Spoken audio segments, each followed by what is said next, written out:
Assalamualaikum warahmatullahi wabarakatuh. Hari ini kita berjumpa kembali pada mata pelajaran IPA semester genap. KD kita masih KD 61, magnet dalam kehidupan sehari-hari. Kali ini kita mempelajari tentang elektromagnet dan gaya Lorentz. Ya.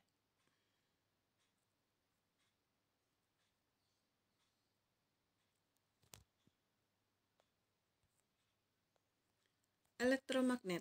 Minggu lalu sudah kita singgung tentang elektromagnet, yaitu pembuatan magnet yang menggunakan aliran listrik searah atau arus DC.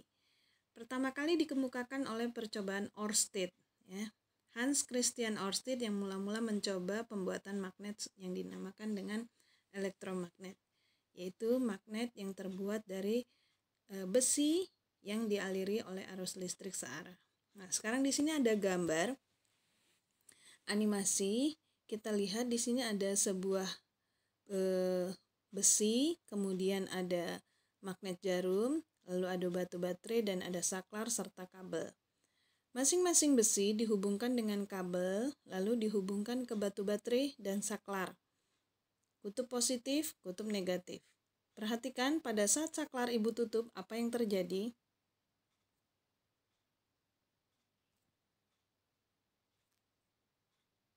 Ya. Ternyata magnet jarum itu akan bergerak menyimpang. Tadinya sejajar menjadi menyimpang. Kutub utaranya menjauhi dari arah aliran listrik. Sehingga dapat kita lihat bahwa di sekitar kawat yang berarus listrik atau besi yang berarus listrik terdapat medan magnet. Makanya dikatakan besi itu telah menjadi sebuah magnet. Untuk menentukan arah medan magnetnya, kita menggunakan kaidah tangan kanan. Lihat, ada ibu jari dan ada 4 jari. Ibu jari menunjukkan arah penyimpangan kutub utara magnet jarum, sedangkan arah arus listriknya adalah 4 jari. Penyimpangan kutub utara di sekitar kawat berarus listrik dapat ditentukan dengan aturan tangan kanan. Selanjutnya, jika kawat atau besinya kita buat menjadi seperti ini. Kita letakkan sebuah papan atau sebuah karton, lalu di sekitar kawat itu kita berikan magnet jarum sebanyak 6 buah. Lalu masing-masing kawat dihubungkan dengan batu baterai dan saklar tadi. Pada saat saklar ditutup, kita lihat apa yang terjadi. Kita ulangi. Saat saklar kita tutup, ya, magnet jarum akan bergerak melingkar. Sehingga dapat kita lihat arah medan magnetnya berbeda dengan yang tadi. Karena ini jumlahnya banyak, jadi arahnya melingkar menggunakan kaidah tangan kanan juga. Jadi arah arus listrik itu adalah ibu jari nantinya, kemudian arah medan magnet adalah tangan yang 4 jari yang menggenggam. Yang dapat kita lihat di bawah sini, berikut ini adalah kawat. Nah, ibu jarinya sebagai arah arus listrik, lalu 4 jarinya menyatakan arah medan magnet.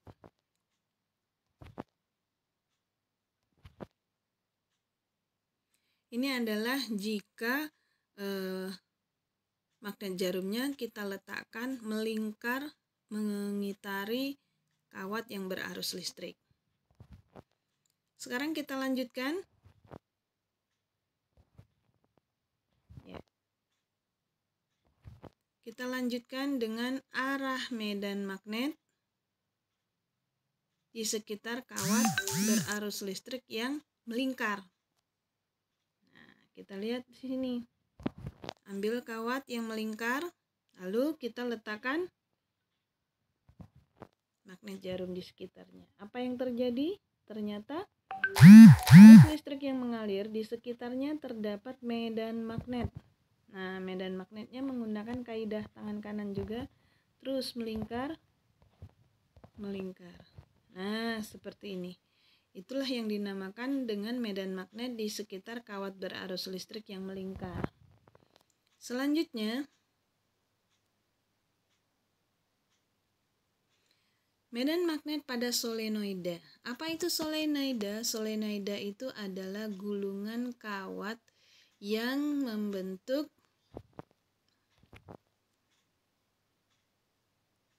seperti ini. Jika kawat digulung melingkar pada suatu besi atau kawat digulung-gulung saja, kemudian dihubungkan dengan batu baterai, maka akan dijumpai medan magnet seperti ini. Jadi arah utaranya, sebentar kita ulangi kembali, ya, medan magnetnya seperti ini. Nah, arah utaranya ini menggunakan kaidah tangan kanan juga.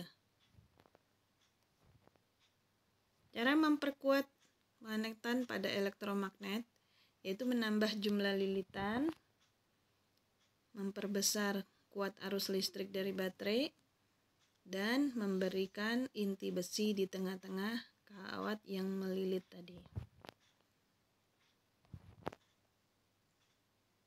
Alat-alat produk teknologi sehari-hari yang menggunakan konsep elektromagnet. Yang pertama ada bel listrik. Nih contohnya. Bagaimana konsep bel listrik? Kita lihat di sini menggunakan magnet, elektromagnet ya.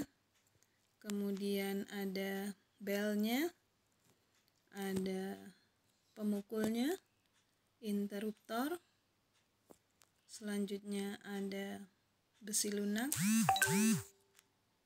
kemudian ada pegas. Pada saat saklar ditutup, bel akan dipukul oleh pemukul sehingga berbunyi.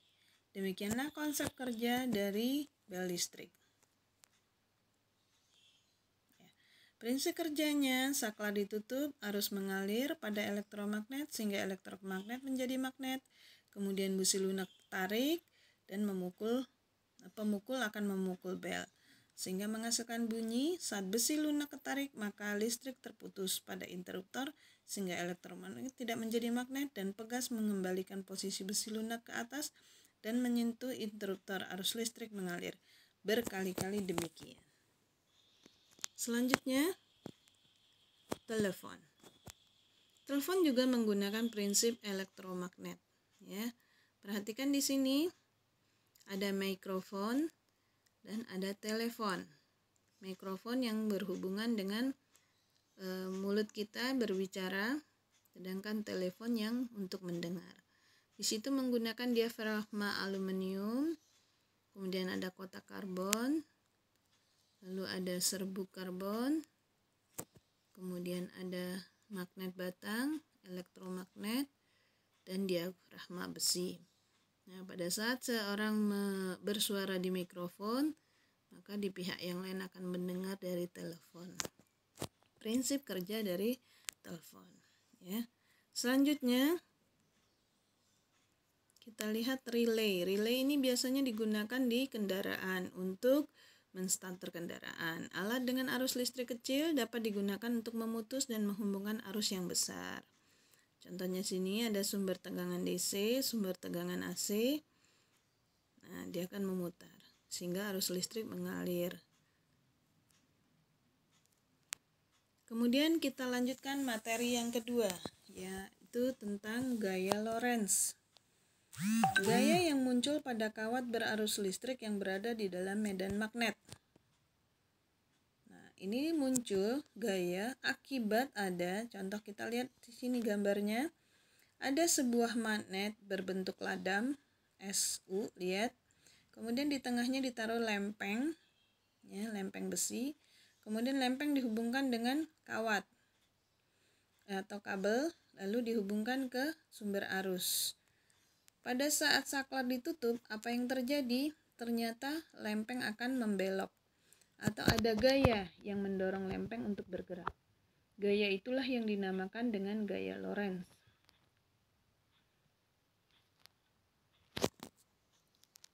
Perhatikan Gaya Lorentz itu dari mana arahnya? Menggunakan kaidah tangan kanan kalau kita ingin menentukan kemana arah gaya Lorentz.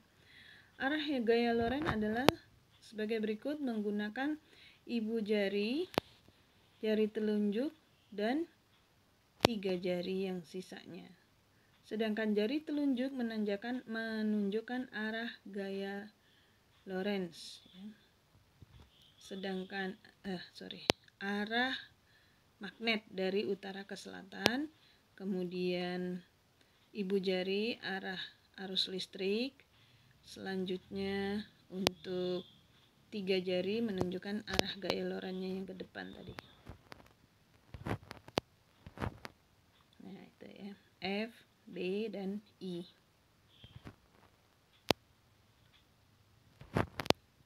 Besarnya gaya Lorentz ditentukan oleh besarnya 1. Kuat medan magnet, kemudian panjang kawat, dan kuat arus listrik. Sehingga kita dapat membuat rumus besarnya gaya Lorentz atau F sama dengan B kali I kali L. B adalah kuat medan magnet, I adalah panjang kawat, I adalah kuat arus, dan L adalah panjang kawat.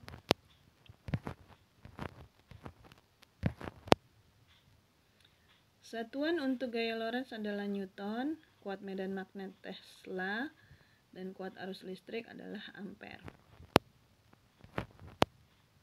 Panjang kawat adalah meter.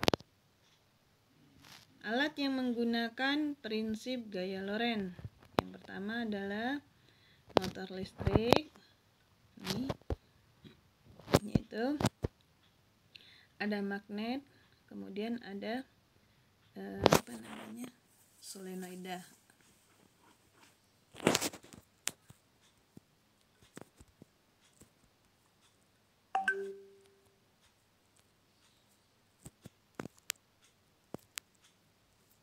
Kumparan atau solenoida akan berputar. Di sini ada sikat karbon, komutator, magnetnya.